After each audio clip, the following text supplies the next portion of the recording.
Baik, ada satu kebenaran firman Tuhan yang kami akan sampaikan malam hari ini sebelum nanti kita akan berdoa bagi Bapak Ibu sekalian yang secara khusus memerlukan dukungan doa untuk semua persoalan yang Bapak Ibu alami, entah itu sakit penyakit, entah itu masalah dalam keluarga, entah itu masalah pekerjaan, keuangan dan sebagainya, apapun, karena kita percaya adalah Yesuslah jawaban atas semua persoalan dalam kehidupan kita.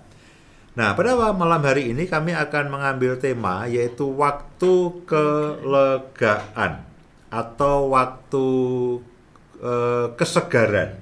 Ya, waktu kesegaran, waktu di mana kita mengalami penyegaran baik secara rohani dan secara jasmani.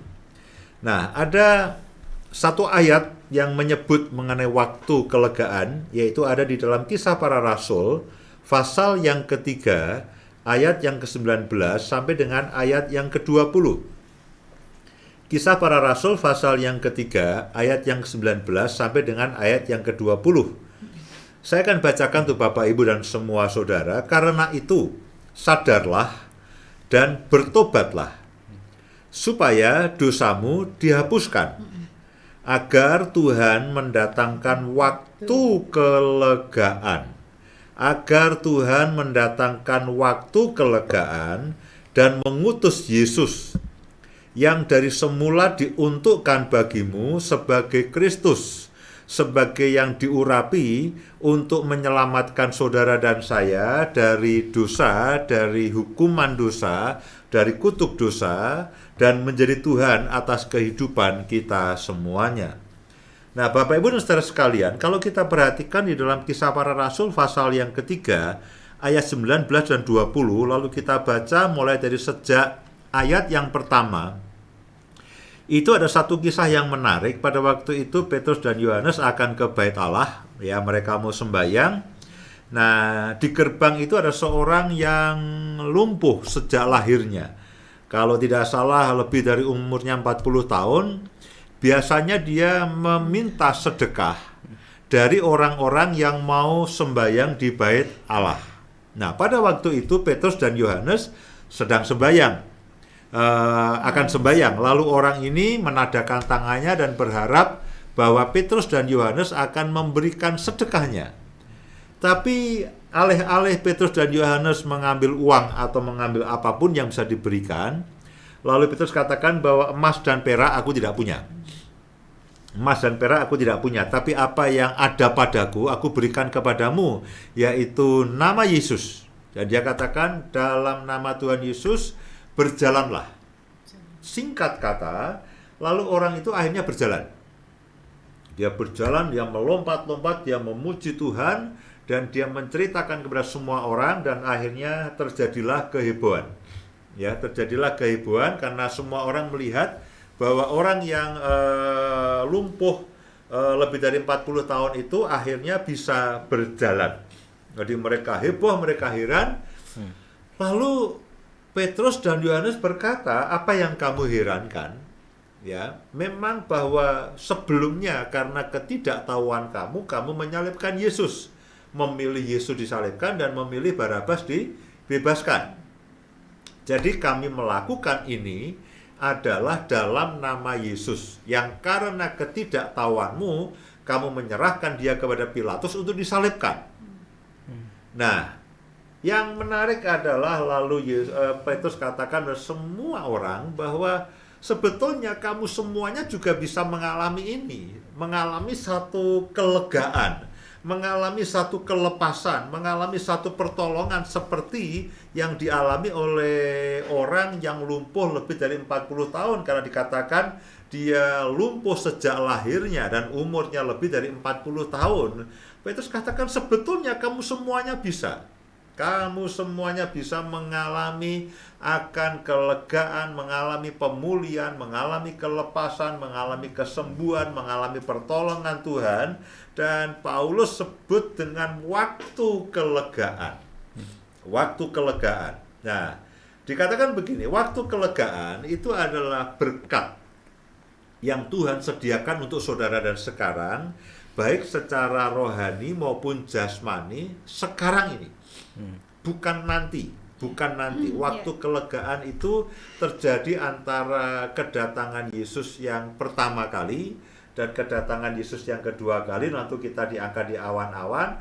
Nah, sementara Bapak, Ibu, dan Saudara hidup di dunia ini dengan berbagai macam persoalan, dengan berbagai macam problem, dengan berbagai macam keadaan yang makin lama mungkin bisa dikatakan makin tidak jelas. Dan apakah kita heran? Sebetulnya juga tidak sih. Alkitab mengatakan bahwa menjelang akhir zaman semua akan kacau. Bencana alam di mana-mana, peperangan di mana-mana, lalu gempa bumi di mana-mana.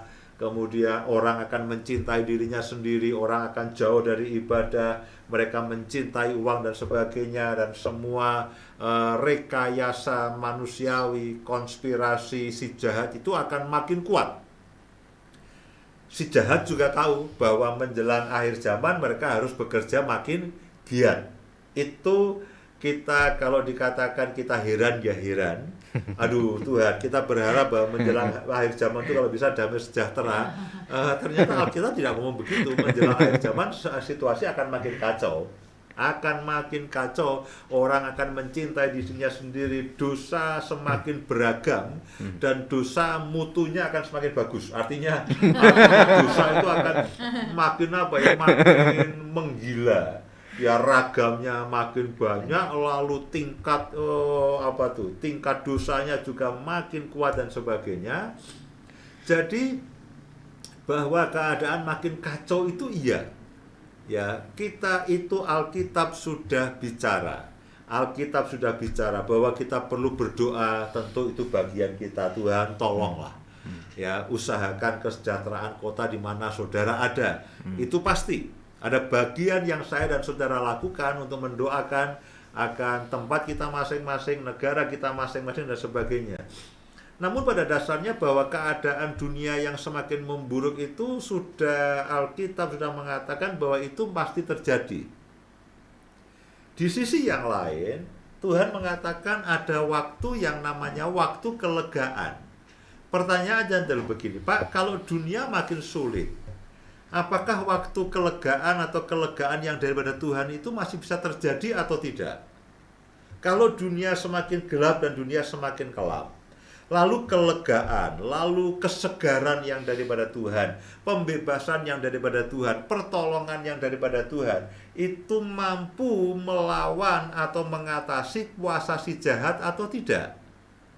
Jangan-jangan ini waktu kelegaan ini sudah nggak berlaku, Pak. Loh, kenapa? Karena virus di mana-mana. Tidak berlaku, Pak, karena ini dunia makin gelap, dunia makin kelam, dan sebagainya. Saudaraku, dunia boleh berubah. Kuasa si jahat boleh berupaya. Tapi Alkitab mengatakan bahwa Yesus tidak berubah. Firman-Nya yang keluar dari mulut Tuhan dan keluar dari mulut Yesus, janjinya, perjanjiannya atas saya dan saudara itu tidak berubah. Amen. Itu tidak berubah. Apakah dunia berubah? Ini tidak berubah. Apakah dunia sedang tenang, dunia sedang perang, sedang tidak ada penyakit, sekarang penyakit di mana-mana, apakah itu akan menghambat atau mendegradasi atau membuat kemungkinan untuk kita itu mengalami kelegaan dan kesegaran, pemulihan dan pertolongan daripada Tuhan itu lalu terhambat? Waduh, ini Pak, ini kalau seperti ini Tuhan kesulitan menolong kita karena ada virus. Tuhan tidak berkutik, ya. Tuhan ini surga juga sedang PPKM, ya. Levelnya 3, jadi surga juga sedang menjaga jarak dengan kita. Ya, surga tidak bisa ngapa-ngapain, Pak, karena semua malaikat pakai masker misalnya. Nah, Bapak Ibu dan semua saudara, surga tidak terganggu dengan apapun yang ada di muka bumi. Ya. Amin. Rencana Tuhan tetap rencana Tuhan, ya. Firman Tuhan tetap firman Tuhan. Amin. Dunia boleh berlalu, bahkan satu noktah pun bagian dari Taurat firman Tuhan itu tidak akan lenyap sebelum semuanya itu digenapi.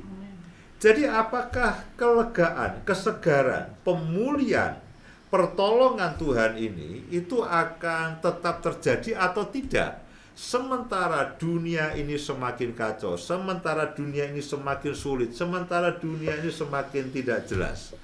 Bapak, Ibu, dan semua saudara, saya yakinkan berdasarkan kebenaran firman Tuhan, bukan berdasarkan perasaan kita, bahwa Yesus tidak berubah. Sejak dahulu kala, Yesus Tuhan Allah kita itu selalu pegang kendali dari zaman ke zaman, tidak pernah ada yang terlepas, semua tetap dalam kendali Tuhan. Amin. Firman-Nya juga tidak pernah berubah. Janjinya juga akan terus terjadi. Perjanjiannya atas kita itu kekal. Jadi tidak ada alasan bagi kita, bagi semua saudara untuk mengatakan bahwa aduh, ini krisis di mana-mana, kesulitan ekonomi, kelihatannya Tuhan juga bingung untuk menolong kita. Tidak, saudara. Tidak. Saya percaya bahwa waktu kelegaan itu masih berlaku dan terus berlaku, baik pada waktu zaman Petrus maupun Yohanes, bahkan zaman sekarang ini. Saya mungkin tidak bisa menyentuh saudara, tapi dimanapun saudara mendengarkan akan firman kebenaran ini, ya, firman kebenaran ini, dan saudara beriman, saudara percaya, bahkan sementara saudara mendengarkan firman ini, lalu saudara katakan, Tuhan tolong aku. Kalau yang lain ditolong aku, alasan apa yang membuat aku tidak ditolong? Kalau lewat Petrus dan Yohanes, itu orang yang sudah 40 tahun 40 tahun terkurung dengan kelumpuhannya, lalu hari itu dia mengalami kelegaan, mengalami kelepasan, mengalami satu pertolongan mujizat, mengalami satu mujizat Tuhan. Apa halangannya saya dan saudara, oh bukan saja saudara yang perlu, saya juga perlu, Bu Indah juga perlu, Mas Akon juga perlu, yang pegang kamera video juga perlu pertolongan Tuhan. Kita semua perlu pertolongan Tuhan. Apa halangannya kalau yang lain ditolong? Yang penting adalah kita percaya. Kita percaya. Kalau Bapak Ibu merasa, Pak, saya lebih mantap kalau saya menulis pokok permohonan doa ini, saya tulislah sekarang. 0853 11665300. Ya, 0853 11665300. Betul ya, Mas Afan, ya? Betul, nomornya itu. Tapi kalau seandainya saudara, Pak, saya tidak sempat membuat pokok doa, berdoalah sekarang. Hadapkan kepada Tuhan. Tuhan, aku punya masalah dengan keluargaku, hubunganku dengan istriku, dengan suamiku tidak baik. Aku kehilangan anak-anakku, mereka tidak tahu mereka ada di mana, mereka sudah tidak takut akan Tuhan. Bawa dalam doa sekarang juga. Saudara punya berbagai macam penyakit yang mungkin dokter mengatakan, Pak, sudahlah, Bapak cari makan yang enak aja, karena Bapak sakit, Bapak tidak perlu, tidak ada yang bisa mengobati dan sebagainya. Berharap kepada Tuhan, percaya kepada Tuhan. Apapun yang terjadi. Mengenai keuangan, mana pekerjaan, Pak, saya kehilangan pekerjaan, saya kehilangan akan penghasilan saya. Malam hari ini berdoa bersama-sama dengan kita sementara saudara mendengarkan akan firman Tuhan ini. Biar saudara dan saya semuanya, tidak terkecuali seorang pun, bahkan saya juga merindukan kelegaan demi kelegaan setiap hari, setiap minggu, setiap bulan. Semua kita memerlukan akan kesegaran, memerlukan akan pemulihan, memerlukan akan kelegaan, baik secara rohani. Jangan abaikan yang rohani, baik secara rohani maupun secara jasmani. Memang itulah yang Tuhan janjikan saat-saat penyegaran itu, saat-saat kelegaan itu. Roh Kudus dicurahkan, bahkan dikatakan menjelang akhir zaman Tuhan akan mencurahkan rohnya kembali. Artinya pekerjaan Roh Kudus itu akan semakin nyata. Amin. Pekerjaan Roh Kudus itu semakin nyata, semakin real. Saudara tidak harus menanti, Pak, saya menunggu seorang hamba Tuhan dari benua yang lainnya untuk datang menumpangkan tangan kepada saya. Saudara bahkan tidak perlu menunggu itu. Kalau Tuhan utus, puji Tuhan. Tapi kalau tidak, saudara tidak perlu terpaku kepada sebuah keterbatasan manusia. Pak, saya menunggu seorang hamba Tuhan dari benua yang berbeda. Wah, pakai syarat benua yang berbeda. Kalau satu benua pun tidak puas rasanya ya. Dari benua yang berbeda lalu datang pada saya menumpangkan tangan. Saudaraku, kalau Tuhan siapkan begitu, puji Tuhan. Tapi kalau tidak, bahkan saudara bisa sementara kita ada di sini itu lalu saudara akan mengalami pertolongan Tuhan. Karena firman Tuhan mengatakan bahwa menjelang hari-hari terakhir Tuhan akan mencurahkan rohnya lebih lagi. Saudara hanya mendengar radio, mendengar sepatah dua patah kata, mungkin saudara sambil melakukan pekerjaan yang lainnya, tapi saudara, ini kok ada doa kesembuhan, ada doa untuk ini waktu kelegaan. Tuhan, aku mau mengalaminya. Amin. Saya percaya, kalau saudara percaya, saudara punya iman, saudara punya pengharapan, tidak mustahil itu akan terjadi. Amen.